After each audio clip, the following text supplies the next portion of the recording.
ఏమా త్రిపుర, బట్టల కొండం అయిపోయిందా? ప్రేమిలతో వెళ్తే ఏ సాయంత్రానికో వస్తావనుకున్నాను. నేనేమైనా పెళ్లి కూతుర్నా సెలక్షన్ చేసుకుంటూ అక్కడే కూర్చోడానికి? అయినా మేం వెళ్ళింది పెళ్లి కొడుకు షాపింగ్ కోసం కదా.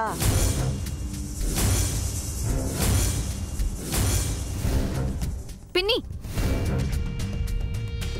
పెళ్లి కొడుకు షాపింగ్ కోసం అంటావేంటి పిన్ని? మతిగాని పోయిందా ఏంటి? అక్కడ జరిగిన గొడవకి నా కాళ్ళు చేతులు ఆడట్లేదనుకున్నాను. బుర్ర కూడా పనిచేయట్లేదన్నమాట. అందుకే గొడవ జరిగిందని నోరు జారాను. ఏంటి ప్రమిళ, ఏం జరిగింది?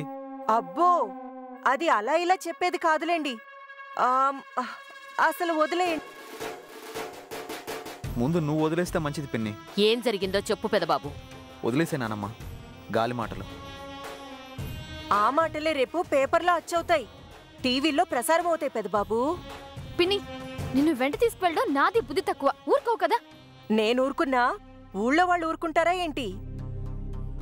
నువ్వు భరణి ప్రేమించుకుంటున్నారని చెప్పుకోరు?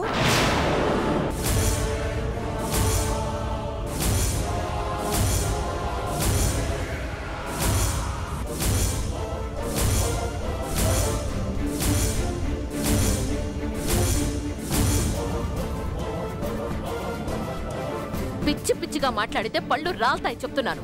అలాగే ఇంకో మాట చెప్తే మీరు నన్ను చావగొడతారేమో. త్రిపుర భరణిని పెళ్లి చేసుకుంటుందంట.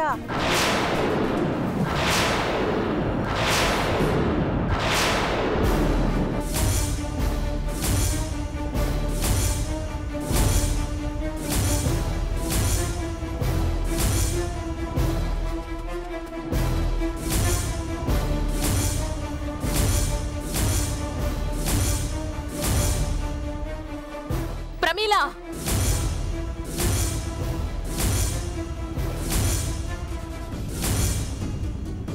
ఏంటి అందరూ అక్కడే ఆగిపోయారు? నేను బెండ్ అవుతాను, వీపు మీద వచ్చి పిడుగుద్దులు గుద్దండి.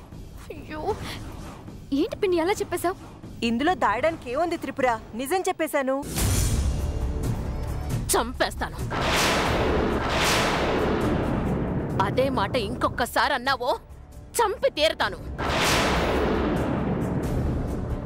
నోరు జారడానికి సిగ్గుండాలి. అత్తయ్య, ప్రమీలకి ఏ శిక్ష వేసినా మేం జాలిపడం. ఇంట్లో నుంచి గెంటేసినా మేము అడ్డుపడమమ్మా. మీరు బావుగారు ఏం మాట్లాడరే? ఏదో ఒకటి అనండి. ఇద్దరమే జాలి మీద బతుకుతున్న వాళ్ళం. రోడ్డు మీద పడితే నేనే నిన్ను ఓదార్చాలి. కూతురు పక్కింటోడి పక్కన తిరిగితే పట్టించుకోరు గాని, నేనంటే మాత్రం పనికిరాని వాళ్లకు కూడా పౌరుషాలొచ్చేస్తాయి. మీ పౌరుషం ఏదో చెడు తిరుగుళ్ళు తిరిగే మీ కూతురు మీద చూపించండి. ప్రమీల,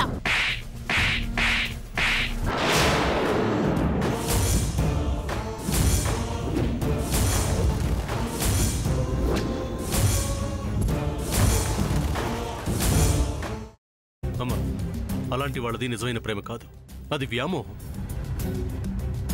ఎగ్జాక్ట్లీ చిన్నత్త, నిజంగా ప్రేమించుకున్న వాళ్ళు అలా చేయరు. ఎంత మనసు విరిగిపోతే కన్న కూతుర్ని పట్టుకొని మా దృష్టిలో చచ్చిపోయా ఉంటుందా తల్లి?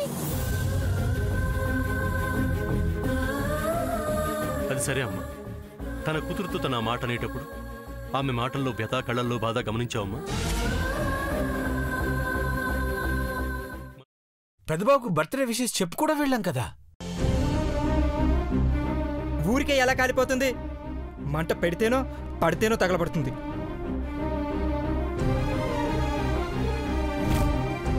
కరెక్ట్ చిన్నబాబు, నీకొచ్చినట్టే నాకు డౌట్ వచ్చింది.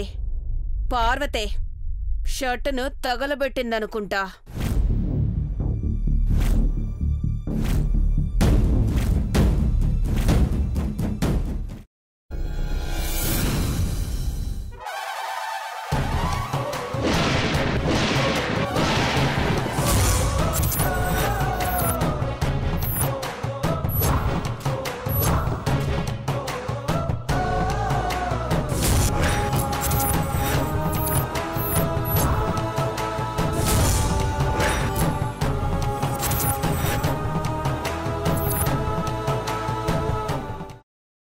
తర్వాత పొట్టు తీసేసి చాప్ చేసి పక్కన పెట్టుకోవాలి. ఒక ప్యాన్లో కొద్దిగా నూనె వేడి చేసి అందులో ఆవాలు, మినప్పప్పు, శనగపప్పు, కరివేపాకు, సన్నగా తరిగి పెట్టుకున్న ఉల్లిపాయలు వేసుకుని 1 నిమిషం పాటు వేయించుకోవాలి. ఆ తర్వాత కాల్చి కట్ చేసి పెట్టుకున్న వంకాయని కూడా అందులో వేసుకుని బాగా మిక్స్ చేసి బౌల్లోకి ట్రాన్స్ఫర్ చేసుకుని అందులో తగినంత చిక్కటి పెరుగు లేదా పల్చటి పెరుగు వేసుకుని మిక్స్ చేసి అన్నంతో కానివ్వండి, చపాతీతో కానివ్వండి సర్వ్ చేసినా చాలా బాగుంటుంది.